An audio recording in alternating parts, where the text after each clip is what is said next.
My name is Kyle. Sometimes it is easy to find yourself in a toxic relationship and not even know it. You would think you would be able to spot something like that, right? But you might be wrong, like I was. For me, the moment it all snapped into focus was the night my fiancé turned her back to me in bed and whispered, "Do not touch me tonight." I realized this was manipulation and I could not keep doing this. That night changed something in me, and I decided I was going to do something she never expected. But to really understand how everything got to this point, I need to take you back to how it started. Before Amber and I ever dated, before we were even close friends, I already had feelings for her. I know people throw that word around a lot, crush, but this was the kind that sticks.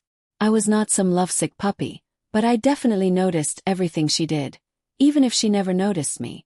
When I finally got the chance to be in her life as a friend, I took it. I stepped into that role like it was a job I had been waiting years to apply for, and from day one I made it a point to be dependable. I listened to her rant about life, relationships, school, and work. I was there for the heartbreaks and the setbacks. I was the guy who showed up. She did not have to ask twice if she needed anything. I was there. If she was upset about a bad breakup, I was the ear and the shoulder. I would bring her food when she was too stressed to cook, and I made her laugh when I could see she was trying hard not to cry. Over the years, I watched her fall in love with men who did not treat her right, guys who did not call back, who flaked on dates, who only showed up when they wanted something. She would fall hard for them every time, and I would be left to pick up the pieces when they inevitably let her down. I cannot lie, those moments were hard for me, not just because I cared but because I wanted to be the one she looked at that way. But I did not rush anything. I told myself that if I could just stay consistent, one day she would probably see me differently. Eventually that day came. After enough failed relationships and moments of feeling unwanted, Amber turned to me, not just as a friend, but as someone she could love. And let me tell you, it felt like everything I had waited for was finally happening. Even with all the history of me standing on the sidelines, I did not carry bitterness into the relationship. I did not hold it against her that she had not seen me that way before. Honestly, it only made me more committed. She was not just some girl I ended up dating. She was the one I dreamed about. So for me, making her happy became my full-time mission. From the very beginning, I treated our relationship like it was something fragile and rare, something I had to protect. I did not take anything for granted. Every hug, every smile, every time she held my hand, it meant something to me. I was not trying to be perfect. I just wanted to be enough for her to feel loved, safe, and taken care of. I thought that was what love was supposed to look like. I did not see the signs back then. I did not realize that I was building a relationship on the idea of trying to constantly prove myself, while never asking if I was being loved the same way in return. Looking back now, I can see the signs were there, but easy to miss when you are in love and blinded by your own hope.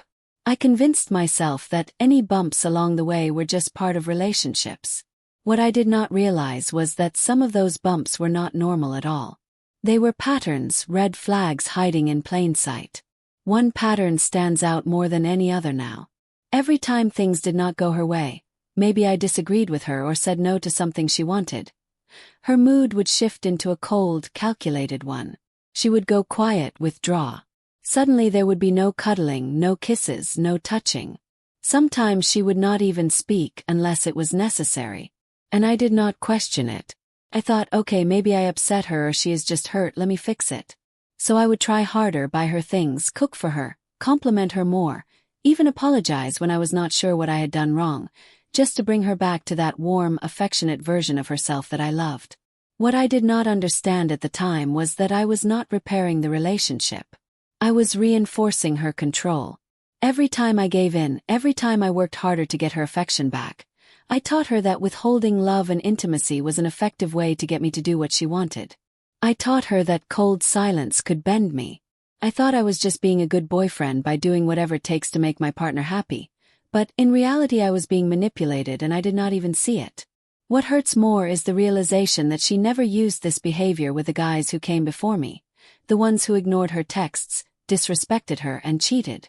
They did not get the cold shoulder or emotional withdrawal. She did not freeze them out to get her way because she knew they would not care. But with me, the guy who adored her, who treated her like she mattered, that is when she decided to play games. That is when she started testing how far she could push. I was the one who gave her the space and security to pull these moves, and instead of appreciating that, she used it. It is a painful thing to admit, but I was the simp in her life. The guy who loved too much, gave too much, and asked for too little. Not because I was not weak, but because I believed love meant constantly proving yourself. Turns out I was proving all the wrong things to someone who had no respect for me in return. After dating for 3 years, I finally proposed to Amber. She said yes without hesitation, and I remember feeling this overwhelming sense of relief, like I had made the right choice, like everything was falling into place. But just a few days after the proposal, she said something while we were sitting on my couch, scrolling through our phones. She said, "I do not want to keep paying rent when I will be moving in with you anyway." On the surface, it made sense. Why pay for 2 places when we were planning a future together? I told her it was fine, but what I did not know then was that this was the start of a shift. Amber moved in, but she never really contributed financially. No rent, no utilities, not even the occasional grocery run unless I asked. And even then, it felt like I was inconveniencing her. Still, I somehow convinced myself that it does not matter, that once we were deeper into planning our life together, she would step up in her own way and take care of small things. But that never really happened. What did happen was that the apartment slowly started changing. My posters came down. My furniture got swapped out and rearranged to suit her taste. She would come home with throw pillows, decorative candles, or some gadget she said we needed. And when it came time to pay for them, the expectation was unspoken but always present. I would foot the bill. If she did not feel like cooking, we ordered in. If she had a long day, I covered the cost of dinner. I wanted her to feel loved, to feel secure. I thought keeping her happy meant we would build a stronger relationship. But there was a pattern. Any time I tried to talk about money, she would deflect or guilt-trip me. "You are the man, you should want to take care of me," she would say, like it was a compliment. But it did not feel like appreciation. Instead, it felt like an obligation. If I brought up budgeting or asked her to contribute, she would go quiet, pull away. I would get the cold shoulder for a day or two, as if I had done something wrong just by asking for partnership. Looking back, I realize I never asked where her money was going. She never offered that information and I never pushed. The truth is, I did not want to start fights. I did not want to seem controlling, so I let it slide over and over. So one random Wednesday, I had left work early because one of my meetings got cancelled last minute. Figured I would beat traffic and maybe surprise Amber with dinner or something simple. You know, those little moments that make a relationship feel good. I parked my car, came in through the side door instead of the front. It is quieter, and I like avoiding the creaky front steps when I am not trying to alert the whole neighborhood that I am home. As I stepped into the hallway, I could hear her voice echoing faintly from the bedroom. At first I thought she was on a regular phone call, but then I realized it was on speaker.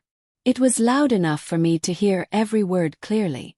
I stopped walking so as to understand what they were saying. Then she said something that caught me by surprise. "I always get what I want. If he says no, I just freeze him out. It works every time." I stood there trying to process what she meant. Her friends laughed, clearly entertained. One of them joked, "Girl, you are toxic." Amber did not even deny it. She replied casually, almost proudly, "No, I am smart. Men are easy when you know how to use what they want." I swear, in that second something shifted in me. It was like someone turned the lights on in a dark room. Everything started to make sense. Like the way she would suddenly go cold if I did not agree with her. The emotional distance. The way affection vanished without warning. The silent treatment. And then just as fast, she would be all smiles, all over me once I gave in. I usually blame myself half the time, thinking I was not doing enough to make her feel loved. But now it was clear. She was not reacting. She was planning. She was rewarding and punishing me like I was some kind of pet she was training. Her coldness was not random. It was intentional. She knew exactly what she was doing. And she was proud of it.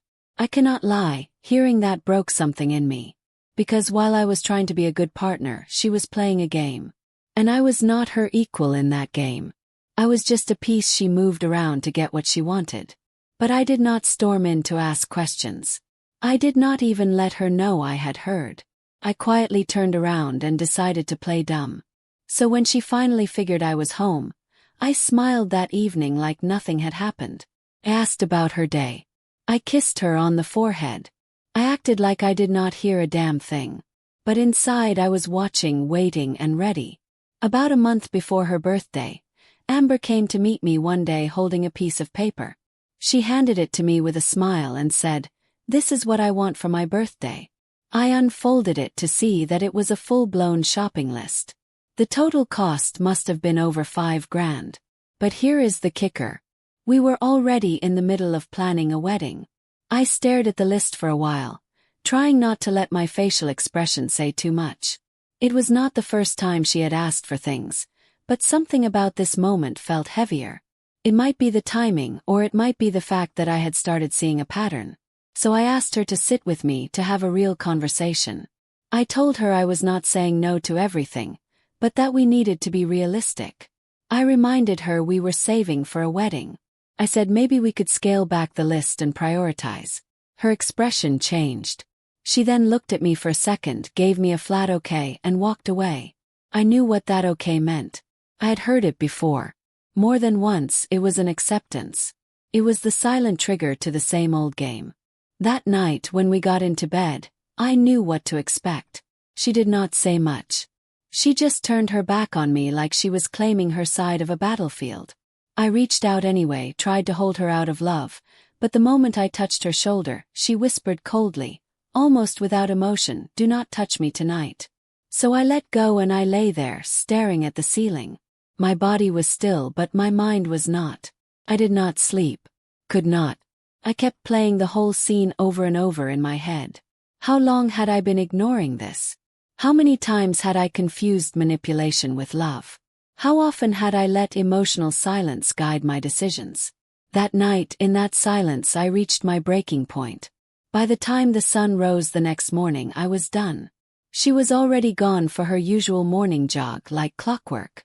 But this morning, the second the door closed behind her, I carefully packed her things. From every drawer, in every corner, her clothes, her shoes, the boxes of makeup, and the hair products cluttered the bathroom counter. All of it, I packed into boxes and laid them neatly by the door. I was not asking her to leave. I was telling her she already had. When she got back, she was not expecting it. I watched through the peephole as she slowed down, staring at her things like it did not compute at first. She just stood there. Then she started knocking, fast, hard, and impatient. Babe, open the door. What is going on? I leaned my head against the door, closed my eyes, and took a breath. Then I said it in the same cold tone she used on me the night before, when I reached out for her. Only now I said goodbye. Silence. Then her voice cracked into a scream. Oh. What is this? Open the door. I did not answer. What was there left to say? She had been playing a game I did not know I was in, and now I was not playing anymore. Eventually she stopped shouting. I heard her pacing while speaking to someone on the phone. I could not hear every word, but I did not care. She texted me after the call. Just one sentence. "You will regret this."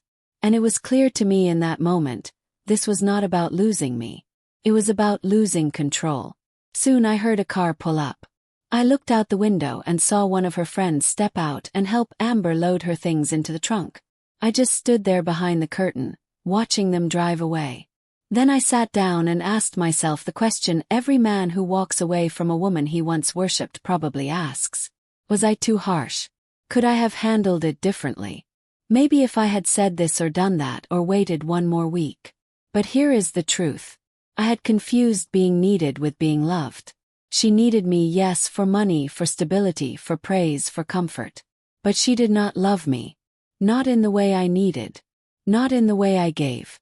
After everything that happened, I was not surprised when Amber's friends started calling. I knew some of them would take her side no matter what. The first call came that same day, after I packed her things out. I did not even see the number, but I recognized the voice instantly. It was her friend Isla. She did not waste time sugarcoating anything. Her exact words were, "You are heartless and wicked." How could you do that to her? I just let her talk. I did not interrupt or argue.